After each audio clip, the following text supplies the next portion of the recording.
이 아침 우리에게 주시는 하나님의 말씀은 신약 성경 요한복음 19장 38절에서부터 42절까지의 말씀입니다. 이 계시의 말씀을 봉독하는 중에 살아계신 하나님의 음성을 들을 수 있게 되길 바랍니다. 요한복음 19장 38절에서부터 42절까지의 말씀을 봉독하겠습니다. 아리마대 사람 요셉은 예수의 제자이나 유대인이 두려워 그것을 숨기더니 2일 후에 빌라도에게 예수의 시체를 가져가기를 구하매 빌라도가 허락하는지라. 이에 가서 예수의 시체를 가져가니라. 일찍이 예수께 밤에 찾아왔던 니고데모도 몰약과 침향 섞은 것을 100리트라쯤 가지고 온지라. 이에 예수의 시체를 가져다가 유대인의 장례법대로 그 향품과 함께 세마토로 쌌더라. 예수께서 십자가에 못 박히신 곳에 동산이 있고 동산 안에 아직 사람을 장사한 일이 없는 새 무덤이 있는지라. 이날은 유대인의 준비일이요 또 무덤이 가까운 고로 예수를 거기 두니라. 아멘. 어려운 시대는 그 어려움을 극복해주는 사람을 필요로 합니다. 그래서 그런 사람들을 간단히 이렇게 이야기하죠. 영웅. 그렇습니다. 요즘 우리가 이 어려움을 겪으면서 영웅이 의료진이다, 국민이다, 여러 가지 이야기합니다. 예수님은 불법 재판으로 사형 선고를 받으셨고 사형이 집행되었습니다. 우리는 그냥 예수님께서 우리를 위해서 십자가에 돌아가셨다는 생각에 집중하다 보니까 그 배경을 자꾸 잊어버립니다. 예수님은 불법 재판에서 잘못된 조작된 증거로 사형을 당하셨습니다. 예수님은 아셨지만 예수님을 따르는 제자들은 일이 이렇게까지 될 줄 몰랐습니다. 우리도 요즘 어이없는 일을 당하지요. 세상에 코로나 바이러스가 전 세계를 이렇게까지 흔들어 놓을 줄 누가 알았겠습니까?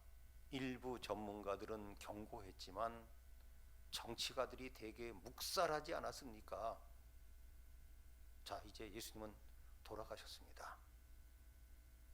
그런데 문제는 예수님의 시신을 안장해야 되는데 여기에 대한 대비가 전혀 없었습니다. 우리는 세계 최고 강대국이라고 하는 미국이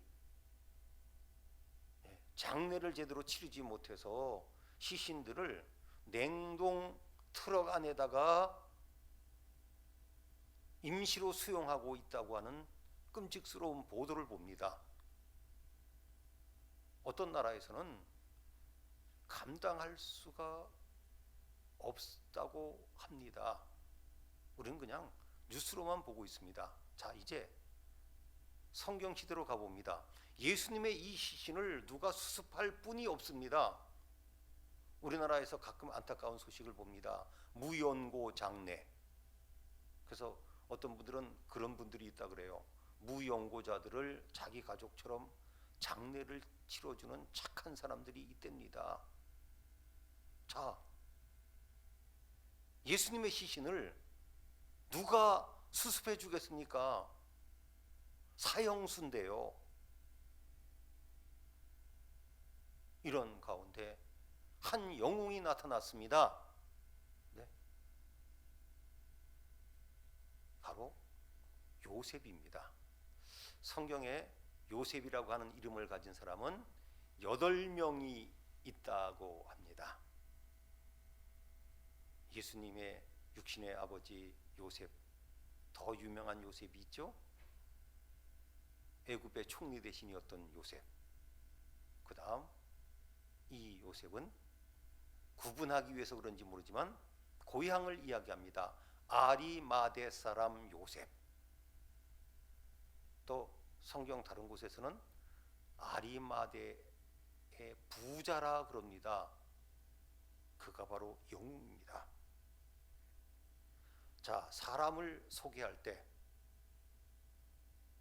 뭐라고 소개합니까? 사실 우리나라에서도 그렇지만 여러 나라에서도 그 사람도 중요하지만 그 사람 출신지가 얼마나 중요합니까? 뭐 더 이상 얘기할 필요가 없습니다. 그 사람이 어디 출신인가에 따라서 많은 상황이 달라집니다. 고향이 어디냐 이거죠. 그런데 성경도 이렇게 이야기합니다. 요셉을 먼저 이렇게 이야기합니다. 아리마대, 그의 고향입니다. 물론 때로는 부모, 누구의 자녀 그렇게 소개하기도 하고, 이스라엘 사람 같은 경우는 또 무슨 지파, 뭐 단지파, 베냐민 지파, 그 사람의 종족을 이야기하기도 합니다만은 많은 경우에 있어서 이렇게 고향도 이야기합니다. 아리마대. 예수님을 뭐라고 부릅니까? 그냥 예수님이라고 부르지 않습니다. 예수라고 하는 이름은 이스라엘에서 많았거든요. 꼭 그렇게 부르죠. 나사렛 예수의 이름으로. 예수님은 나사렛 출신이라 이거죠. 이거는 비아냥되는 것도 있습니다. 왜? 나사렛은 어딘지도 잘 모르겠거든요. 그렇습니다. 근데 갈릴리인 건 알아요. 갈릴리의 조그만 성 마을 출신입니다. 이 아리마대라고 하는 동네는 성경에 그 아리마대 요셉 때문에 4번 기록되어 있습니다. 마태, 마가, 누가, 요한복음에 기록됐습니다.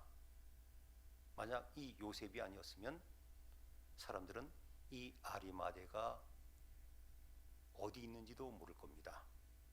이 아리마대라고 하는 곳은 지금 렌티스라고 하는 곳인데 예루살렘에서 북서쪽으로 34km 떨어져 있고 그 텔아비브 공항이 있는 그 지역에서 동쪽으로 한 20km 떨어진 곳인데 지금은 이스라엘 땅이 아니라 팔레스틴 땅입니다. 이스라엘에 있지 않습니다. 팔레스틴 자치구에 있어서 가기 어려운 곳이지만 저는 이 아리마대 요셉을 생각하면서 또 성경에 나온 지명이기 때문에 2번 가봤습니다. 한 번은 은근히 신경이 쓰여가지고 멀리서 사진만 찍고 말고, 2번째는 마침 동행해 주는 사람이 있어서 용감하게 그 마을로 들어갔습니다. 최근에는 한 2,900명 정도의 아랍인들이 살고 있는 전형적인 무슬림 마을입니다. 이곳을 한번 사진과 영상으로 보시겠습니다. 네, 이제 저 간판이 보입니다. 란티스라고 하는 마을 간다고 하는 거죠. 네, 동네 입구에 갔는데 누가 저렇게 유대인이 그런 것 같은데 동네 표시에다가 이렇게 그 다윗의 별을 낙서를 해뒀습니다. 어쨌건 예전에는 저렇게 멀리서 사진만 찍고 말았습니다. 동네 안으로 들어가기가 신경 쓰여서. 네. 그 다음 또 GPS 좌표로 기록했고 이제 사진을 찍었습니다. 동네 안으로 들어가 봅니다. 네, 2번째 방문할 때 동네 안으로 들어가 봤습니다. 아이들은 이제 외국 사람이 거의 안 오는 곳이니까 막 환영하기도 하는데 얘네들이 또 어떻게 나올지 몰라서 웃으면서도 굉장히 긴장됐던 곳입니다. 네, 나귀를 타는 소년도 있네요. 아리마대 요셉의 고향인 아리마대에 왔습니다. 란티스라고 하는 현대 마을인데 아랍인 마을이고 또 아랍인 지역에 깊숙한 곳에 있어서 외부 사람들이 거의 오지 않는 곳입니다. 카메라 한 대가 고장이 나가지고 부상이 걸렸습니다. 란티스입니다. 란티스 카메라가 잘 참아주다가 한 대가 고장이 났습니다만 지금 한 대로 버티고 있습니다. 너무나 궁금했던 아리마대 요셉의 정말 예수님의 시신을 장사 지내줬던 그 아리마대 요셉의 동네였던 란티스에서 지금 나아가고 있습니다. 동네가 비교적 깨끗하고 사람들은 친절했습니다. 물론 팔레스틴 마을이고 이들의 신앙은 모슬렘입니다. 네, 또 이제 일부분 사람들은 저곳이 예수님의 장사 지낸 무덤이라고 주장하는 사람도 있지만 전체적으로는 받아주질 않습니다. 그러나 어쨌건 정원 무덤이라고 하는 예루살렘에 한 곳이 있는데 일부의 교인들은 여기가 예수님의 빈 무덤이라고 주장하기도 하지만 공신력은 없습니다. 다만 제가 이것을 보여드린 것은 이곳이 예수님의 빈 무덤이라고 주장하는 사람도 있지만 예수님의 무덤 형태가 어떻게 돼 있을지를 보여줄 수 있는 곳이기 때문에 소개를 해드립니다. 네, 갔더니 참 여기에 스텝들이 있어요. 그런데 한국분 한 분이 스텝으로 있어가지고 너무 반가웠습니다. 그래서 제가 나 발굴하러 왔다 그래가지고 제가 발굴 브로셔들을 저분한테 드렸더니 저분이 제가 드린 그 발굴 안내 팜플렛을 지금 들고 계십니다. 얼마나 반가웠는지요. 네, 저렇게 생겼다고 하는 거죠. 네. 예, 정원 무덤 바로 옆에 해골이라고 부르는 해골처럼 생긴 곳이 있습니다. 아래쪽에는 아랍 사람들의 시외 버스 정거장입니다. 아랍인 지역입니다. 여기는 요셉의 정원 무덤입니다. 그렇게 믿고 있죠. 그러나 공신력은 없습니다. 이렇게 생겼을 것이라고 추정하는 거죠.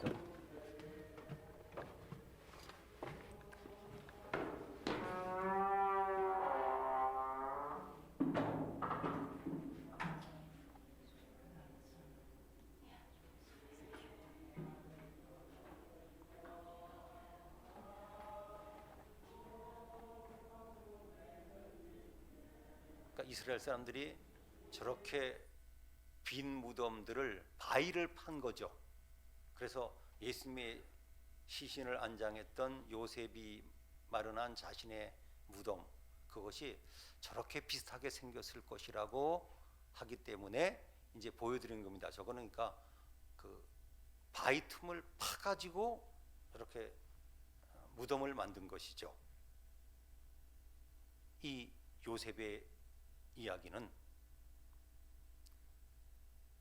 성경에 4번 기록되었습니다. 마태, 마가, 누가, 요한복음에 다 기록됐습니다.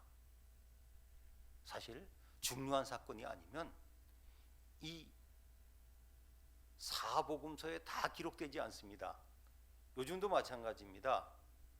아주 중요한 사건은 모든 매스컴에 다 보도되지만 어떤 사건은 매스컴 한두 곳에만 보도되지 않습니까? 물론 그것을 이제 요즘 인터넷으로 퍼날르기로 검색해서 보지만 예전에는 그러지 않았습니다. 중요한 사건은 주요 매스컴에 다 보도되는 것처럼 이 요셉의 이야기는 너무 중요했습니다. 반면에 예수님의 시신을 같이 장사 지낸 니고데모의 이야기는 요한복음에만 기록되어 있습니다. 그러니까 이 요셉의 이야기는 정말 중요했었습니다. 니고데모를 잠깐 말씀드립니다. 그는 요한복음 3장에 밤에 몰래 찾아왔습니다. 니고데모와 이 요셉은 공의회 의원이었습니다. 요즘으로 말하면 국회의원과 그 대법원 판사 이 두 가지를 같이 겸직하는 막강한 최고의 지도자였습니다. 사실 니고데모를 경시하면 안 됩니다. 밤에 몰래였지만 예수님을 찾아온 것 자체가 용기 있었습니다. 그리고 그는 요한복음 7장 50절에 예수님을 공격하고 잡으러 보냈을 때 예수님을 변호하는 말을 합니다. 우리 율법은 이런 게 아니라고, 법대로 하자고.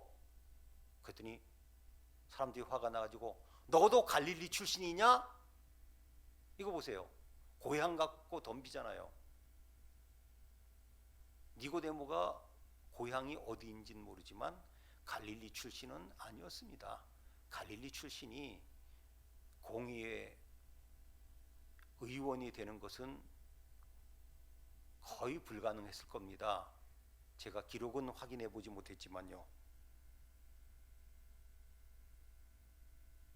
그런데 이 두 사람이 예수님을 장례 지내 주었습니다. 니고데모가 합세한 거죠. 가정을 해보자고요.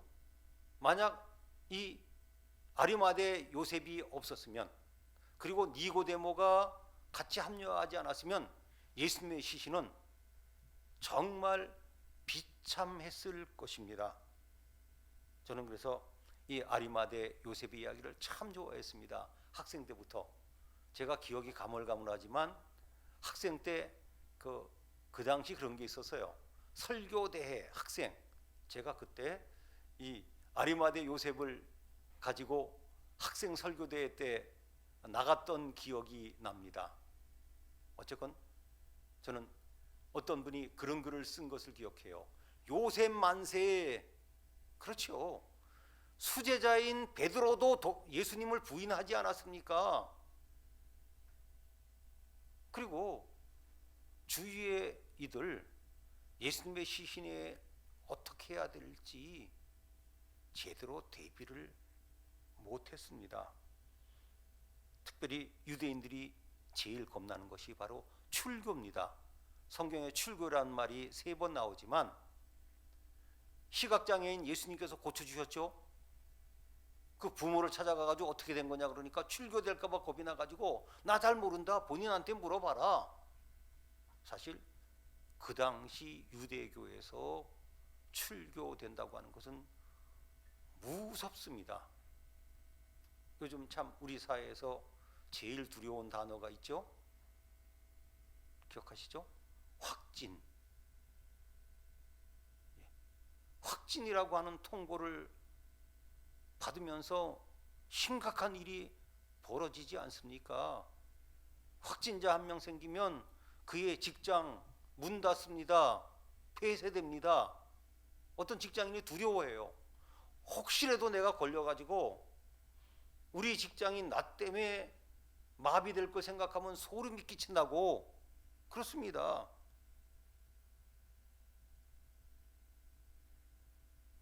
이 요셉도 고민했을 겁니다. 성경에 보면 그는 예수님의 제자지만 겁이 나가지고 내 신앙을 공개하지 않았습니다. 우리는 이번에 신천지 무서운 거 알았죠? 신천지 사람들의 명단을 다 파악 못했을 것 같아요. 네? 가족들한테도 비밀로 한다니까요. 신천지라는 걸. 그렇습니다. 네? 지금 여러 교회에서 충격이 있습니다. 열심히 믿는 줄 알았더니 그 사람이 신천지 교인이에요. 출교 무서웠었을 겁니다. 그리고 그는 잃을 것이 너무 많았습니다. 세상에 두 종류의 사람이 있죠. 잃을 것이 많은 사람과 잃을 것이 없는 사람. 그래서 가끔 잃을 것이 없는 사람들을 두렵습니다. 그러나 잃을 것이 많은 사람들은 잃을 것 때문에 소신껏 살기 어렵습니다. 믿음으로 살기 어렵습니다. 최근 들어서 우리 교회가 이렇게까지 사회적으로 무슨 이상한 집단처럼 취급받은 적이 없지 않습니까? 저는 지금도 그 단어만 나오면 화가 납니다. 예배를 강행했다고. 직장 출근도 강행이란 말을 안 써요. 우리에게 예배 드리는 것은 어떤 것보다 중요한데, 누군가가 시작했더니 모든 매스컴들이 우리 예배 드리는 걸 강행했다고 교회를 공격하지 않았습니까? 그는 잃을 것이 많았습니다. 처음 말씀드린 대로 산헤드린 공의회 회원입니다. 그 다음 그는 또 부자였습니다. 그래서 돈이 여유가 있으니까 장례 준비를 해놨습니다. 장례 준비 하셨습니까? 어떤 분들은 장례 준비 미리 해놓습니다.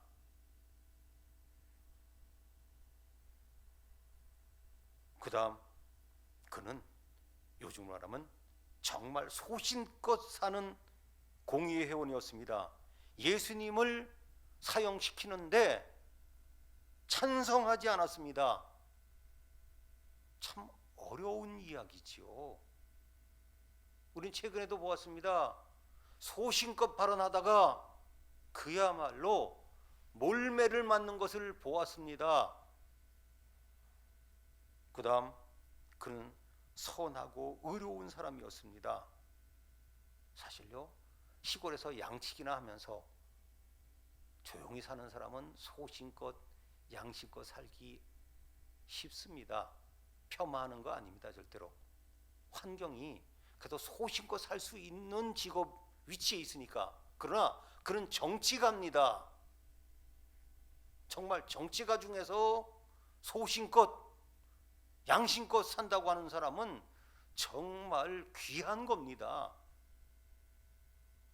그 다음 그의 신앙은 하나님 나라를 기다리는 거였습니다. 그래서 그는 선택했습니다. 선택. 그도 고민했을 겁니다. 내가 예수님 시신을 달라 그러고 장례 치르다가 어떤 불이익이 올까? 출교 당하겠지요 아마. 그리고 그가 평생 쌓아온 것 다 잃어버릴 겁니다. 그리고 자신만 해당되는 겁니까? 내 가족도 있는데 고향 사람들이 뭐라 그러겠습니까? 그의 고향은 지금은 아닌데 그 당시는 유대인의 동네였습니다. 성경에 나와 있지 않습니까? 유대인의 동네. 지금도 유대인 중에 예수님을 믿는 사람들은 전 세계적으로 매우 적습니다. 그래서 이름도 다르게 부르지 않습니까? 크리스찬이라고 부르지 않고 메시아닉 주라고, 예수님을 믿는 유대인이라고 하는 독특한 이름으로 부르고 있습니다. 요즘도. 그 당시는 오죽했겠습니까? 그런데 그는 먼저 생각 속에서 선택했을 겁니다. 어떡할까? 예수님 시신 내가 수습해야지 생각했습니다. 많은 사람들은 생각 선택합니다. 그러나 그 뒤에는 행동까지 따라가는 선택의 행동화가 어렵습니다. 많은 사람들이 생각까지는 해요. 결심까지는 해요. 그러나 실천은 잘 못합니다. 사실 그는 예수님을 위해서 최고의 선물을 드렸습니다. 니고데모가 같이 왔는데 모략과 침향을 가지고 왔습니다. 모략은 우리가 다 아시죠? 동방 박사들이 드린 세 가지 예물, 황금, 유향, 몰약할 때 그 몰약입니다. 굉장히 귀한 겁니다. 침향은 더 귀합니다. 재미있는 것은 침향을 알로에로 오해하는 분들도 있습니다만은 침향은 우리가 접할 수 있는 알로에가 아닙니다. 번역 과정에서 오해가 돼가지고 알로에가 그 침향으로 아는 분도 있는데 그건 절대로 아닙니다. 어쨌건 이 몰약과 침향은 장례 때 필요했습니다. 방부제와 또 향료의 역할을 했습니다. 저는 사실 목사로서 많은 분들을 보내드렸습니다. 제가 예전에 가장 즐거워하던 일은 교우들을 이 시신을 마지막으로 단장해 드리는 일에 저는 제가 기쁨으로 동참했습니다. 내가 사랑하는 교우 마지막으로 가시는데 내가 왜 그분을 못 해드리라 그래가지고 위원들하고 저는 기쁨으로 동참했습니다. 안 해도 되지만 어쨌건 이 요셉과 니고데모는 준비한 이 향품과 또 정성껏 아마 최고급으로 준비했겠죠. 세마포로 유대인 장례법대로 해드렸습니다. 특별히 니고데모가 갖고 온 이 모략과 침향은 100리터라고 하는데 계산을 해보면 한 34kg 정도였다고 합니다. 두 분이 상류층이었기 때문에 예수님의 이 장례는 최고로 해드렸다고 보여집니다. 얼마나 아름답습니까? 서양 사람들은 그 임종하고 관계된 것도 유모를 합니다. 우리 예전에도 보았지만 장례식 때도 유모를 하는 사람들이에요. 그래서 이 사건에 대해서 어느 목사님이 쓰신 송기론 목사님이 쓰신 책에 이렇게 유모가 기록되어 있습니다. 한 친구가 아리마대 요셉에게 이야기됩니다. 미쳤구나. 비싼 돈 들여서 새로 단장한 무덤을 왜 예수님한테 내줬냐? 그랬더니 요셉이 이랬답니다. 걱정 말게. 주말에 딱 3일만 쓰신다 그랬대. 참 우리는 이렇게 예수님의 죽음 갖고 유모를 쓴 걸 갖고 좀 뭐라 그러지만 참 서양 사람들은 우리와 유모와의 관계가 다릅니다. 그는 이 힘든 결정을 했습니다. 우리 인류는 최악의 선택으로 원죄가 생겼습니다. 아담과 하와가 선악과를 선택하지 않았습니까? 그러나 아브라함은 믿음을 선택하고 말씀에 순종하는 선택을 했기 때문에 믿음의 조상이 되었습니다. 백세에 낳은 이삭을 바치라는 말씀에 순종했기 때문에 하나님의 인정을 받았습니다. 그리고 정말 불쌍한 사람 누굽니까? 본디오 빌라도. 그는 이것을 정치적인 문제로 해결했습니다. 요즘도 마찬가지예요. 과학적인 일들을 정치적으로 해석하다가 야단이 나지 않습니까?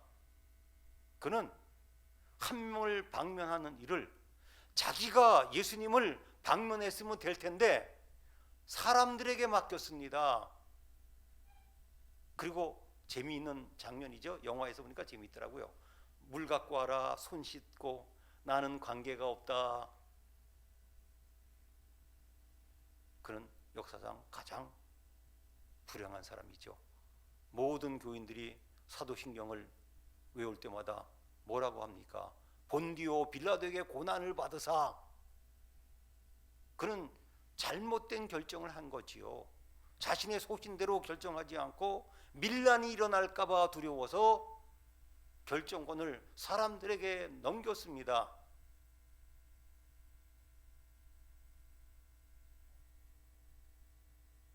아리마대 요셉은 최고의 결정을 했습니다. 에스더가 생각납니다. 에스더에게 삼촌 모르드게가 그랬죠. 내가 왕비에 올라간 것은 이때를 위함이 아닌가. 전 생각합니다. 빌라도를 찾아갔을 때 그가 이 정도 위치를 가지고 있지 않았으면 빌라도가